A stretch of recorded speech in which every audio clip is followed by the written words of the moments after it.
In the build-up to the World Championship match between Magnus Carlsen and Sergei Karjakin, I've been looking at some of their past encounters to see if I can identify some of patterns in their play and looking at their styles.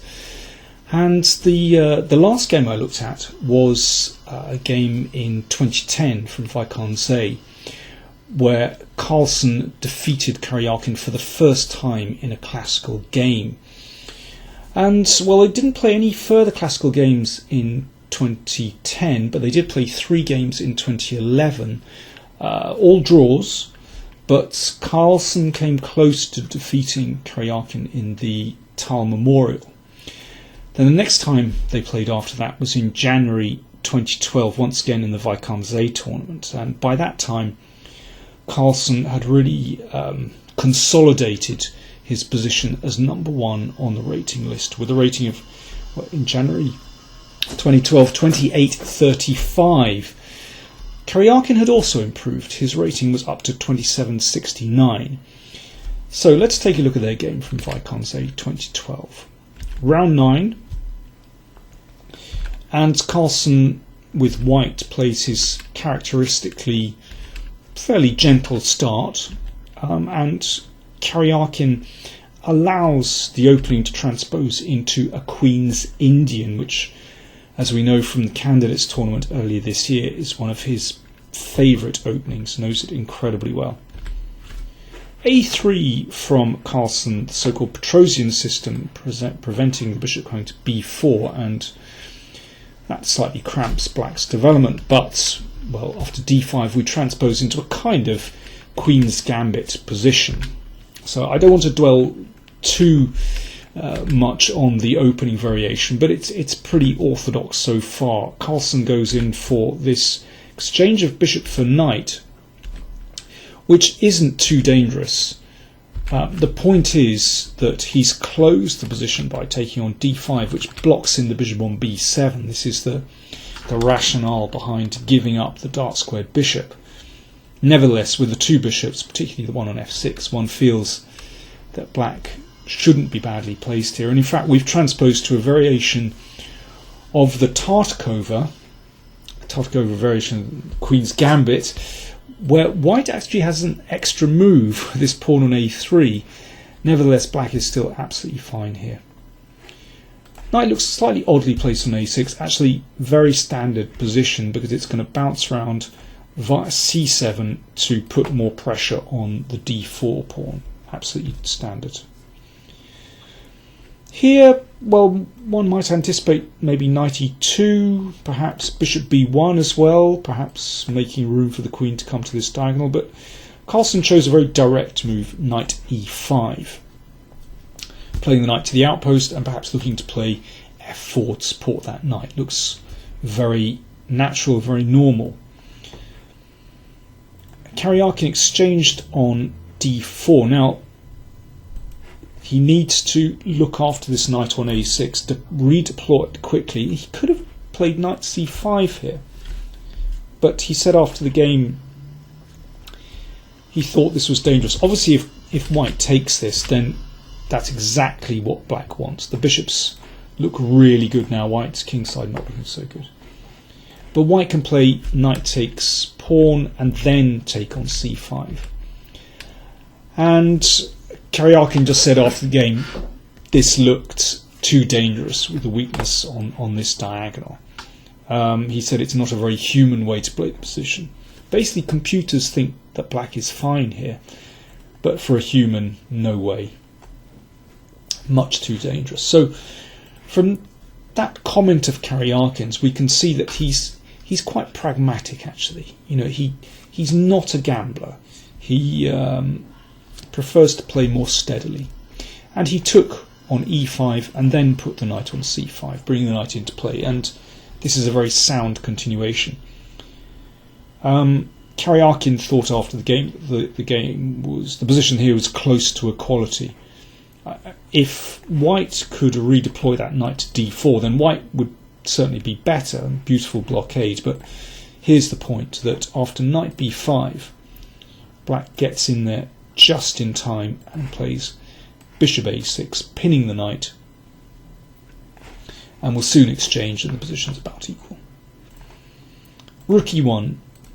Good move, supporting the pawn. Karjakin thought this was the only try for an advantage. He wanted to play d4 here. This would be a logical move, opening up the bishop's diagonal.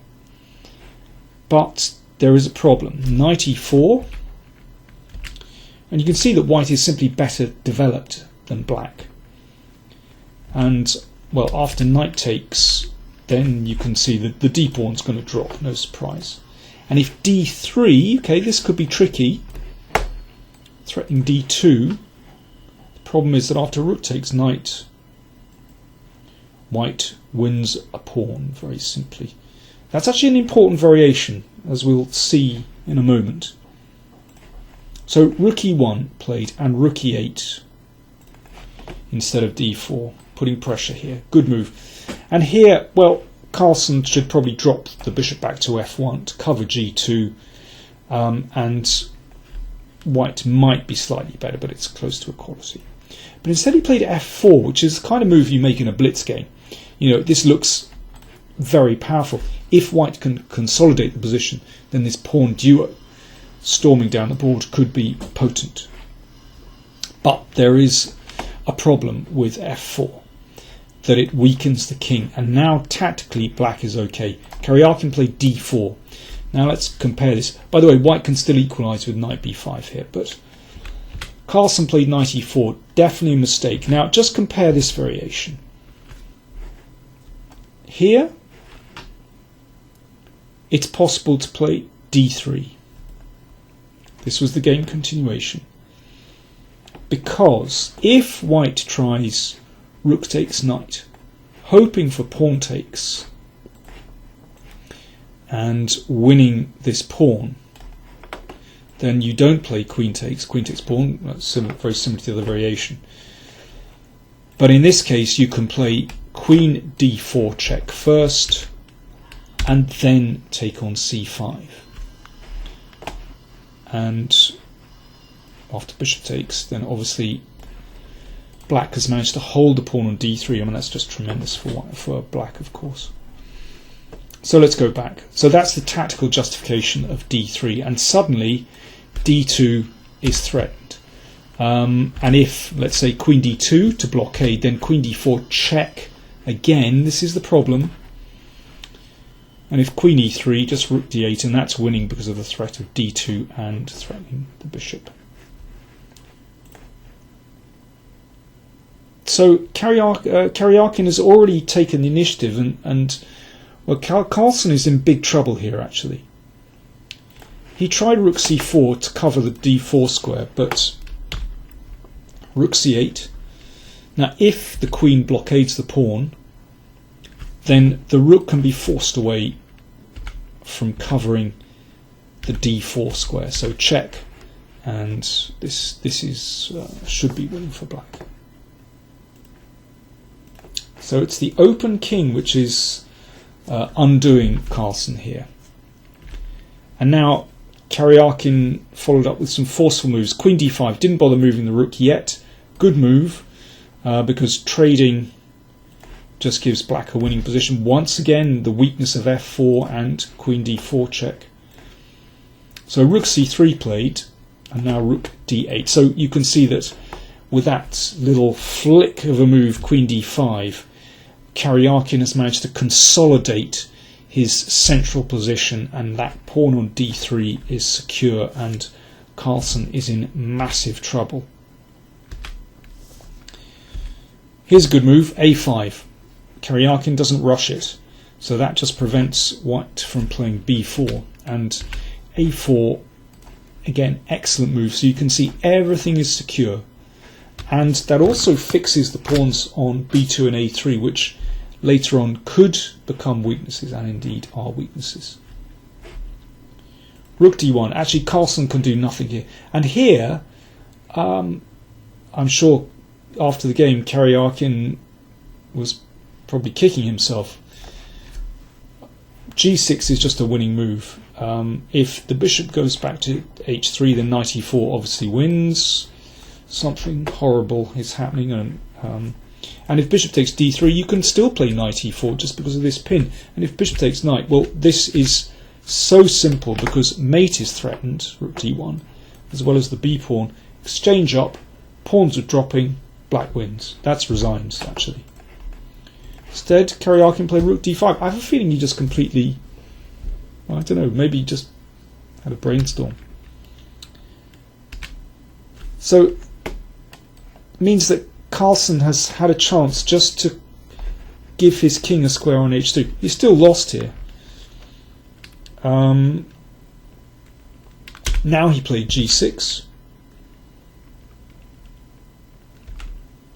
And here again he could have played knight e4.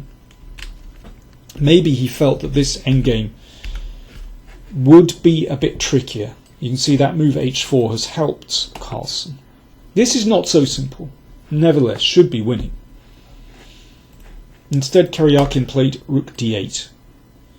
Now this looks as though the pin is going to win material, but actually, after queen e1, Carlsen just about wriggles out. I mean, this still looks absolutely horrendous. So what's the score? Even material, but this one is dropping. Terrible problems with the pin. h4 is also weak. I mean, it's incredible that Carlsen managed to survive over the next few moves, to be honest. But this is the only way out. So he's managed to survive. Here Karjakin says, well, knight d4 was probably a better move, but he said in time pressure, he just wanted to play absolutely solidly. And again, that's quite typical of him. You know, instead of risking something with knight d4 and you know, something on the king side, he holds everything together. He maintains his structural advantage on the queen side. He keeps his solid knight on e6. He maintains beautiful coordination. That's what you do in time pressure. You don't mess things up when you have the advantage. So he's a sound pawn up here, and still in complete control. It's about control, actually. In time pressure, keeping control is the most important thing. Let's see. So again, king g7, super solid. No chance for white here. Queen f6, super solid. Rook h5. And now knight e6. As Karjakin said, here black had many ways, but before the time control I chose the most human moves. Well, knight e6 looks just like a good move. Very human, yeah. So he's threatening knight f4, shifting the rook and then taking on h4. So this is very simple. And here they'd reached the time control, and Karjakin, well, his pragmatic sound play paid off completely. He's come out after the first time control with 2 extra pawns, and his technique was quite good enough to win this position. I don't think we need to go any further.